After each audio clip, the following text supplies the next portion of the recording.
Boa tarde. O presidente do Senado, Davi Alcolumbre, recebeu o grau mais elevado da Ordem do Rio Branco, o Gran Cruz, entregue pelo presidente da República, Jair Bolsonaro. Samuel Alcolumbre. A homenagem aconteceu na sexta-feira, dia do diplomata, em cerimônia no Palácio Itamaraty. A Ordem do Rio Branco reconhece serviços meritórios e virtudes cívicas, além de estimular ações dignas de menção honrosa. Também foram agraciados o vice-presidente da República, Hamilton Mourão, o ministro da Justiça, Sérgio Moro, entre outras autoridades. Qual a relação da Previdência com mecanismos como desvinculação de receitas da União e fatores como sonegação e isenções fiscais? Esse foi o foco da audiência pública nesta manhã na Comissão de Direitos Humanos. Há 25 anos, a situação orçamentária brasileira estava mais complicada ainda do que hoje. Dinheiro curto, muitas despesas com vinculação obrigatória deixavam o governo federal sem margem de manobra. Foi quando surgiu a DRU, Desvinculação de Receitas da União. Então a DRU permite que eu faça uma realocação dos recursos dentro das despesas do governo.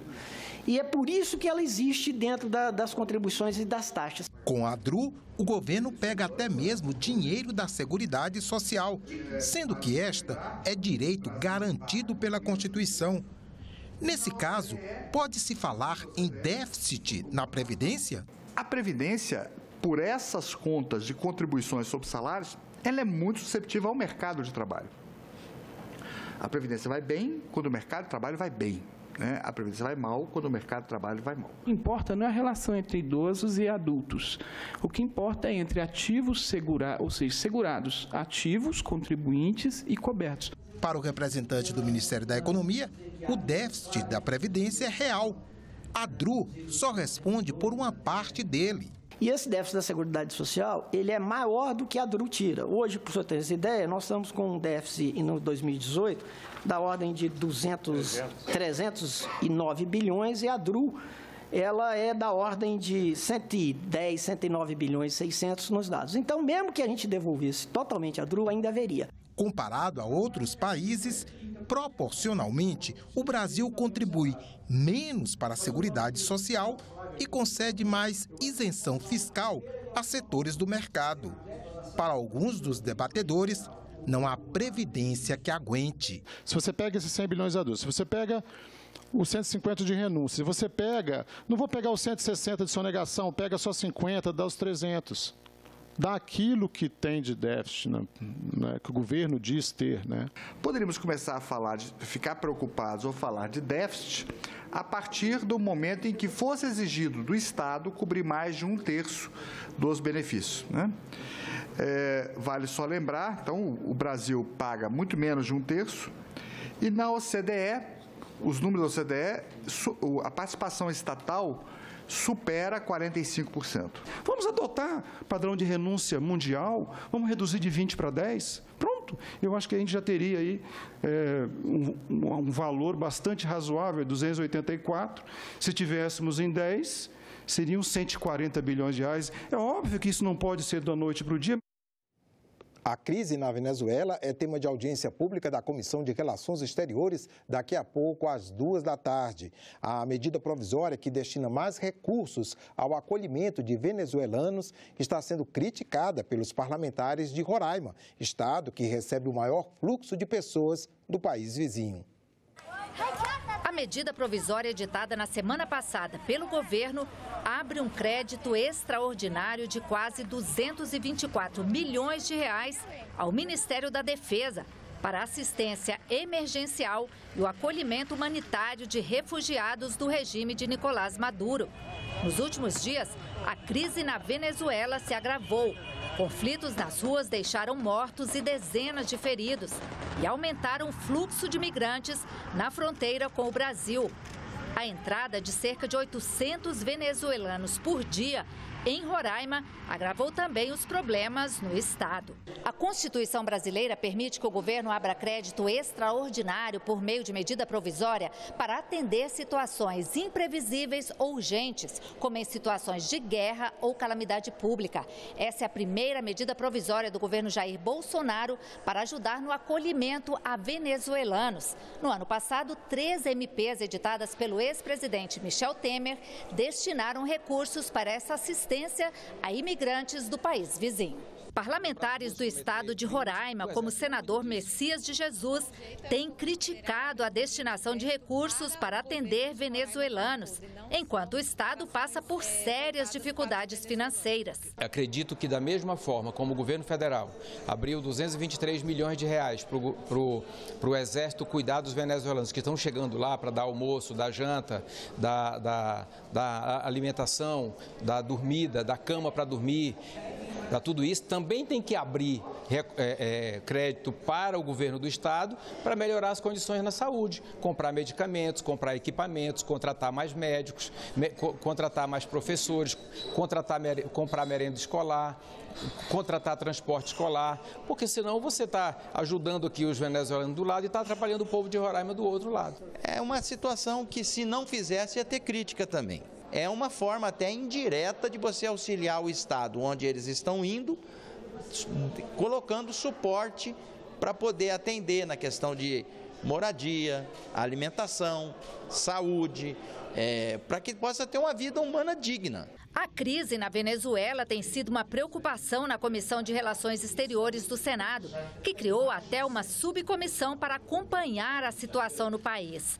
Entre os senadores, a defesa unânime de uma solução diplomática para a crise. Há de nossa parte, da rede, da nossa parte, do bloco que representa a oposição aqui no Senado, um reconhecimento de que a Venezuela está sob um regime de exceção, que a Venezuela está sob uma ditadura.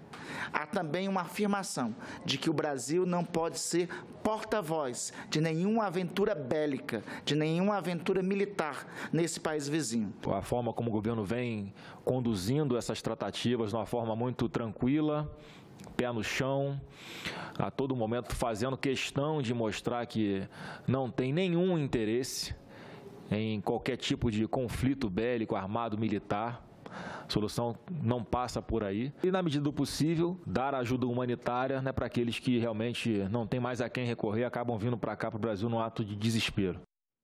Participam da audiência Juliano Torquato, prefeito de Pacaraima, cidade em Roraima, que é a principal porta de entrada dos venezuelanos, Jauser Renner, presidente da Assembleia Legislativa de Roraima, e José Eduardo Gondim Filho, representante do governo do estado.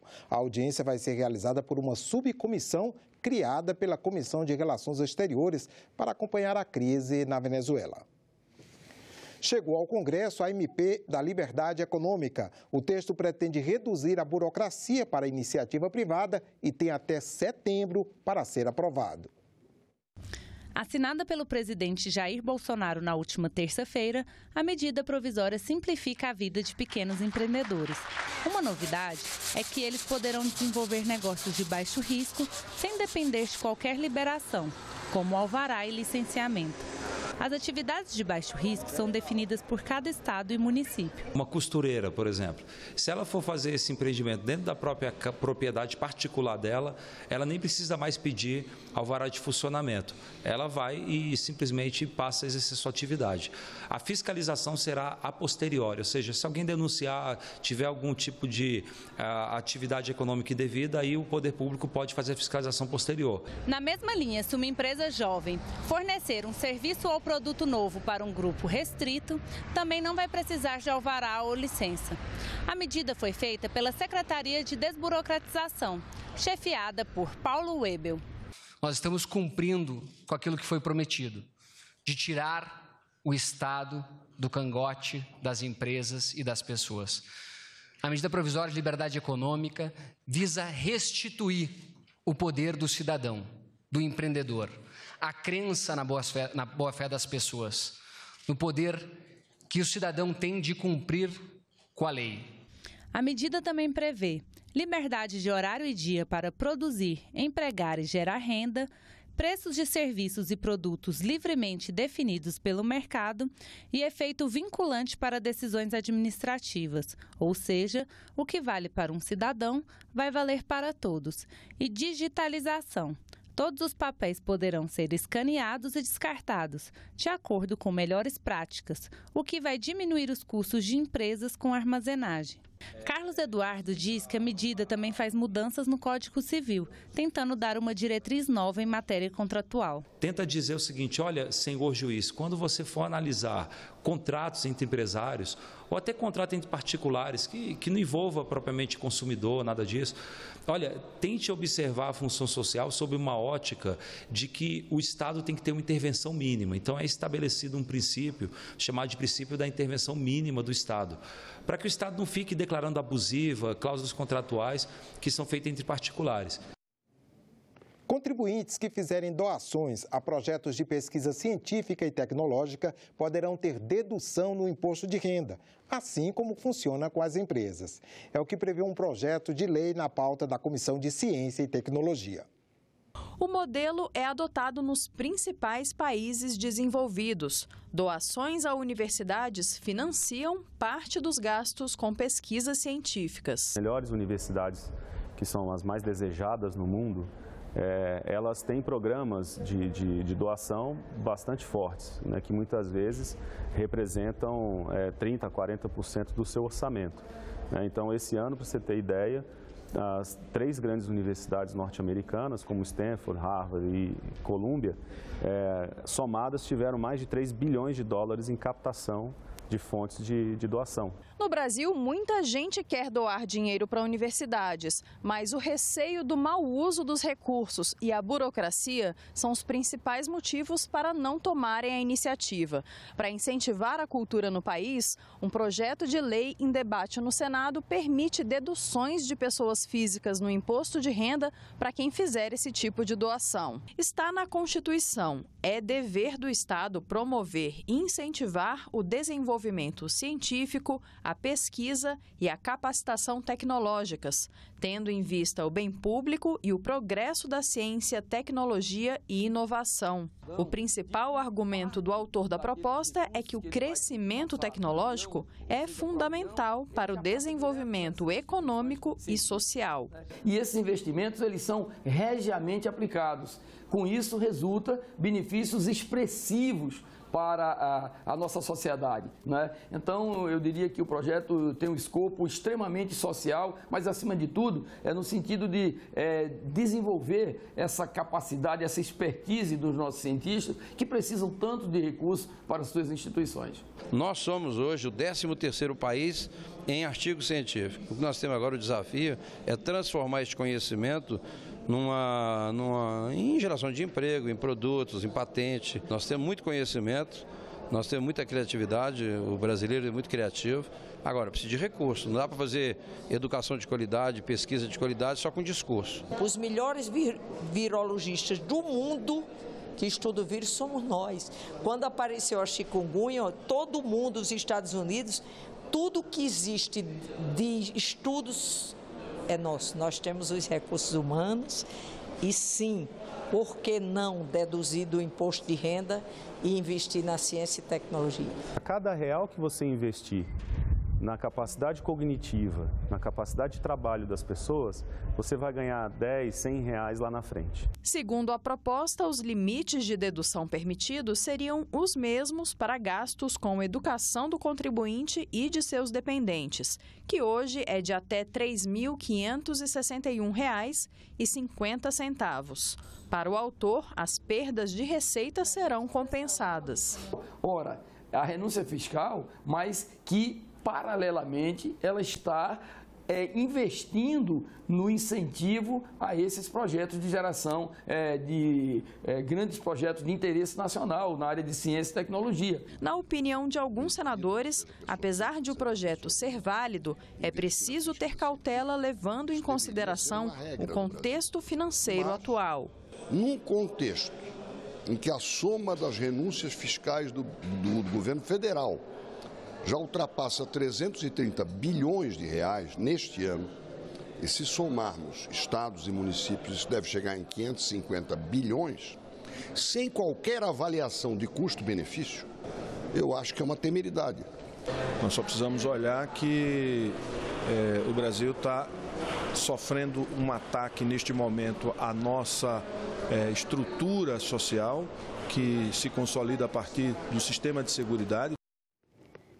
O projeto de lei que revoga o percentual mínimo de candidaturas por sexo nas eleições é o tema da entrevista de hoje. O convidado é o senador Fabiano Contarato, relator da matéria que foi rejeitada na Comissão de Constituição e Justiça.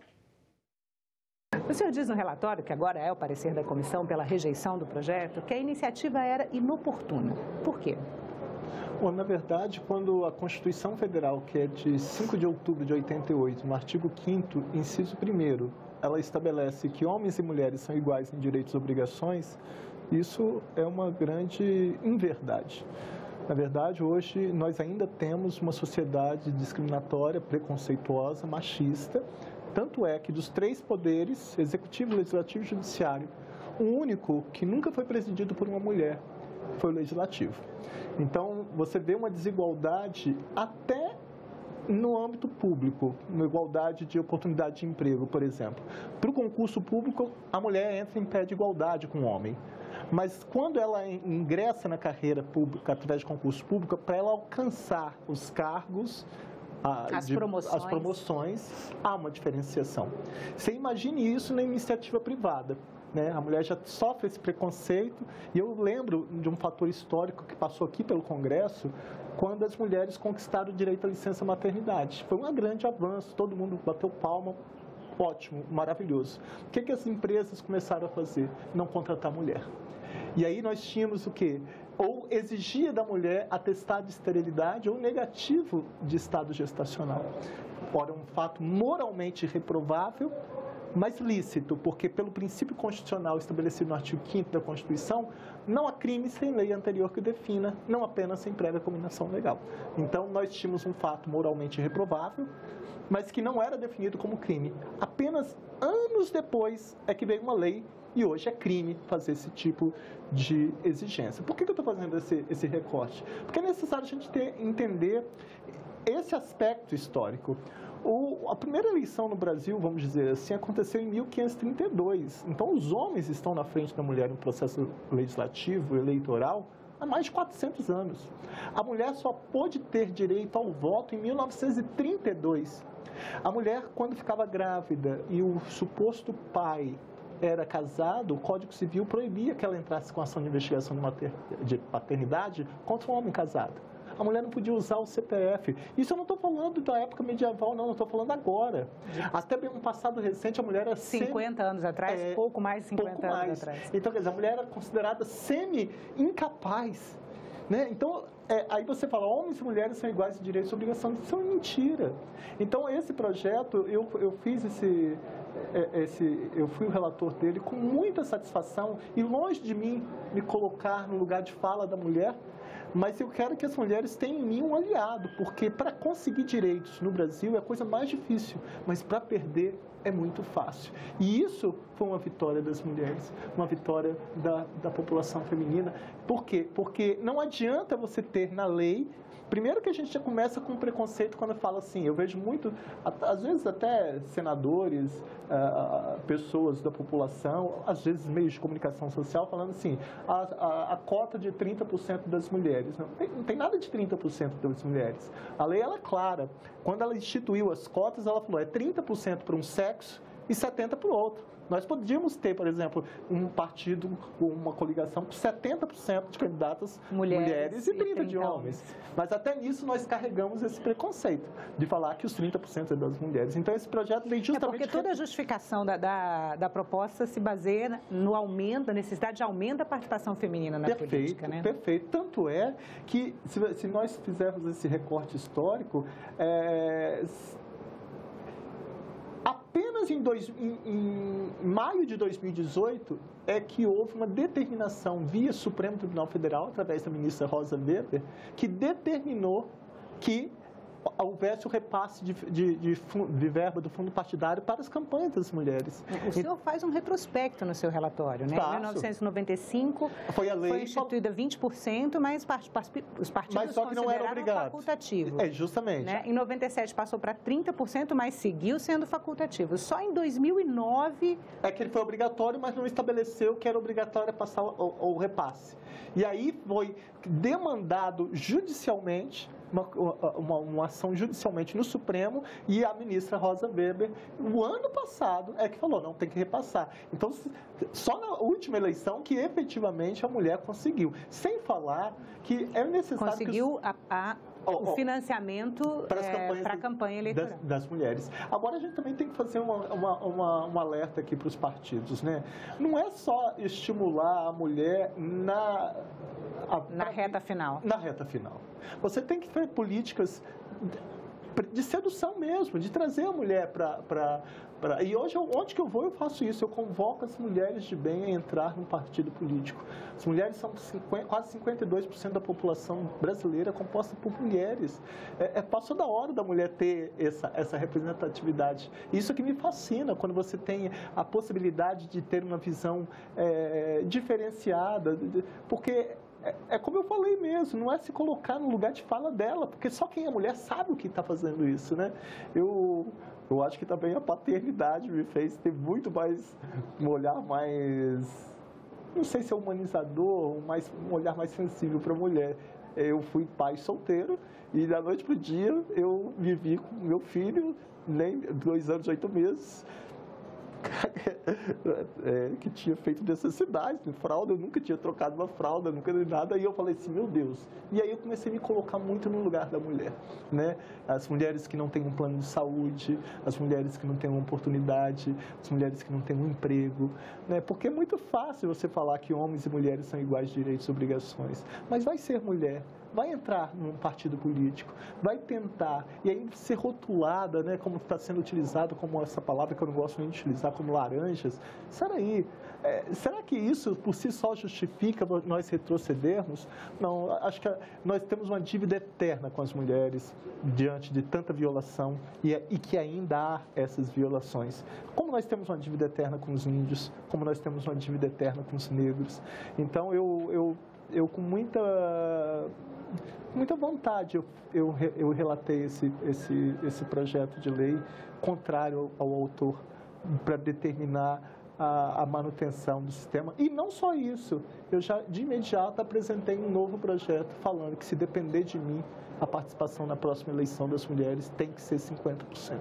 Mas 50% de candidaturas ou 50% de vagas, senador? Não, tipo assim, você tem a chapa, então você tem 50% de homens e mulheres para concorrer. Para concorrer. Para aquilo ali. Mas você tem que ter 50%, que aí eu acho que nós estaríamos cumprindo a premissa de que todos somos iguais perante a lei, sem distinção de qualquer natureza. Porque, infelizmente, essa não é a realidade. Tem um paralelo que eu ouvi que eu acho interessante, que é com a formação, por exemplo, de atletas competitivos para Olimpíadas, por exemplo. Se você quer ter atletas competitivos, você tem que fazer um trabalho de base. Perfeito. Você não vai chegar no dia da Olimpíada, 10 dias antes, e querer formar um atleta. Perfeito. Né? Um candidato competitivo numa eleição, você também não forma em 10 dias. Né? Como que os partidos podem trabalhar a sensibilização para aumentar a participação de mulheres na política? Eu acho que os partidos eles têm que ser atrativos e tem que ter constantes oficinas, tem que ter debates. As universidades, por exemplo, eu sou professor e a universidade que eu também sou vinculado, há esse constante debate no sentido de atrair todos os jovens, aí, independente do sexo, a entrar, porque há um preconceito, tá? Eu vou falar para você, eu nunca fui político, eu amo ser delegado de polícia há 27 anos e professor há 20, e você vem de uma credibilidade, com toda humildade eu estou falando isso, e que eu nunca fui candidato. E da noite para o dia, quando você é eleito, parece que você é estigmatizado, né? É como se o político... Mas o senhor sentiu isso, mesmo identificado com a nova política, mesmo identificado com o movimento de renovação? Sim, eu acho assim, as eleições de 2018, elas deram um recado muito claro. A população está cansada com os mesmos resultados. Mas não basta ser novo na política aqui. Porque se você é novo mas se você se deixa contaminar com a prática da velha política, eu digo que você não está trocando nem 6 por meia dúzia, você está trocando 6 por 5.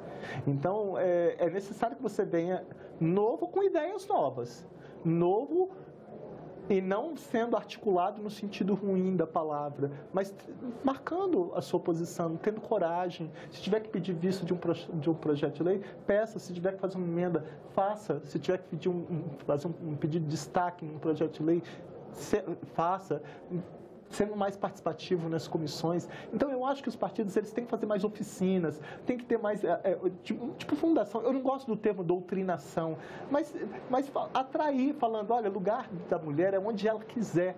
Mas, principalmente, na política, eu acho que tem que ter. Né? Eu acho que, você vê, dos 3 poderes, o único que até hoje não foi presidido por uma mulher foi justamente o legislativo. Eu não consigo entender esse tipo de comportamento. Eu acho que esse é o grande desafio e que, se depender de mim, as mulheres terão, os partidos terão que formar as suas chapas, suas coligações de forma paritária e igualitária. 50% de candidatos do sexo masculino, 50% do sexo feminino. Aí sim nós vamos com um aporte financeiro do fundo partidário para que elas tenham efetivamente a oportunidade. Porque hoje, do jeito que está, infelizmente, esse princípio da igualdade ele está sendo violado dioturnamente. Senador, muito obrigada pela entrevista.